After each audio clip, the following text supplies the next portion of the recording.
மழை விட்டுருச்சுங்க.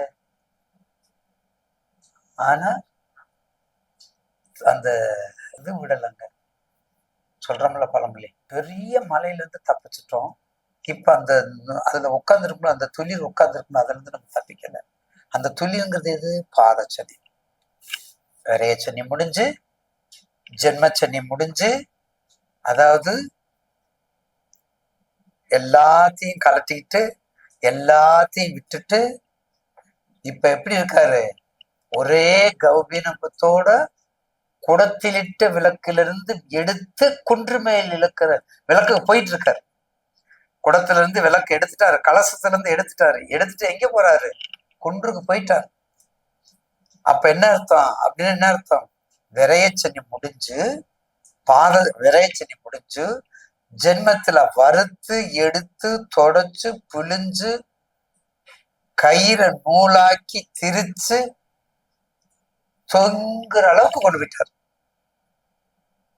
தொங்குற அளவுக்கு கும்பத்தை கொண்டு போயிட்டார்.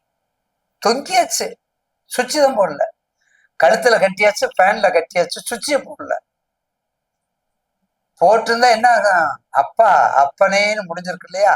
அதே போல கும்பத்துக்கு கடந்த கஷ்டம் எல்லாம் குடும்பத்தோட நாங்க என்ன ஆனாலும் பரவாயில்ல. பாக்குறோம்ல பத்திரிகை, பெற்ற தாய் தன்னை மகன் மறந்தாலும், பிள்ளையை பெருந்தாய் மறந்தாலும், உற்ற தேகத்தை உயிர் மறந்தாலும், உயிரை மேவிய உடல் மறந்தாலும், கற்ற நெஞ்சம் கலை மறந்தாலும், கண்கள் இன்றி இமைப்பதை மறந்தாலும், நற்ற வைத்தவர் உள்ளிருந்தோங்கும் நமசிவாயத்தை நான் மறவேன். நற்ற வைத்தவர், நற்ற வச்சவர், உயிரை கொடுத்தவர், உடலை கொடுத்தவர், ஜனனத்தை ஜபித்தவர், இந்த உலகத்திற்கு கொண்டு வந்த தாய் தகப்பனுக்கு கொடுத்தவர் யாரு? அந்த பரம்பொருள். அந்த பரம்பொருளை நம்ம கும்பிடுவோம். நற்ற வைத்தவர் நமசிவாயம் என்ன நற்ற வச்சுட்டாருங்க. அந்த ஒரு பிரார்த்தனையை மட்டும் மன உறுதியோட இருந்தால் கும்பராசி என்ன, அடுத்து வரக்கூடிய மீன ராசி என்ன, 12 ராசிக்கு அதிபதி அவங்க தானே. சித்திரகுப்தனும் சேவிப்பான், சனீஸ்வரனும் சரண நினைப்பான், குருவும் நமக்கு கோடி கொடுப்பார். எப்படி இருக்கணும்? உயர்ந்த நோக்கம், தர்மம். பெரியவங்க அப்படித்தானே இருந்தாங்க. காஞ்சி பெரியவாள் இருந்த இடத்திலேயே கைலாசத்தை பார்த்தார், இருந்த இடத்திலேயே மதுரைபதியை பார்த்தார், இருந்த இடத்திலேயே ராமேஸ்வரத்தை பார்த்தார், இருந்த இடத்திலேயே எல்லாத்தையும் பார்த்தார். அவர் எங்கும் போகவில்லை, ஒன்றை தவிர. கரூர் என்ற ஊரில், கரூர் டிஸ்ட்ரிக்ட்ல இருக்கக்கூடிய காவிரி ஆற்று பக்கத்துல நெரூர் என்ற கிராமம், சிற்றூர். அங்கே இருக்கக்கூடிய பரம்பொருள் சதாசிவ பிரம்மம். அந்த சதாசிவ பிரம்மத்தை மட்டும் போய் பார்க்கிறாருங்க. அதான் பிரம்மமே அகம், பிரம்ம அகம். அவர் தான். காவிரி மேற்கே இருந்து கிழக்கே ஓடிக்கொண்டிருக்கின்றது. மேற்கே குடகிலிருந்து கிழக்கே வங்கக்கடலுக்கு தாவி கொண்டிருக்கின்றது, தலை நிமிர்ந்து ஓடுகின்றது. அப்படி ஓடும் பொழுது அங்கே சதாசிவத்தை பார்க்கிறாங்க. காவிரி தாய் பார்க்கிறான். பார்த்தோன்னு அப்படியே என்ன பண்றா? மேற்குல இருந்து அப்படியே வந்துருது.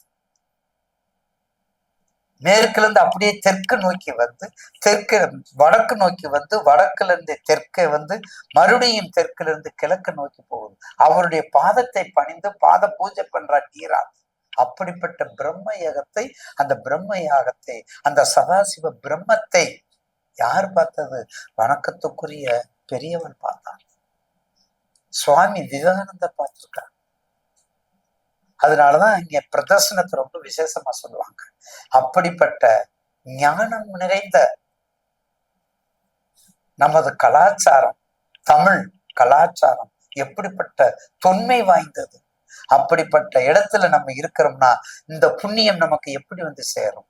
அப்ப கும்பராசி நேயர்களுக்கு இதெல்லாம் தைரியத்தை கொடுத்து இனி வரக்கூடிய பாதச்சனி ஒரு முறை திருக்கொள்ளிக்காடு, அவ்வளவுதான்.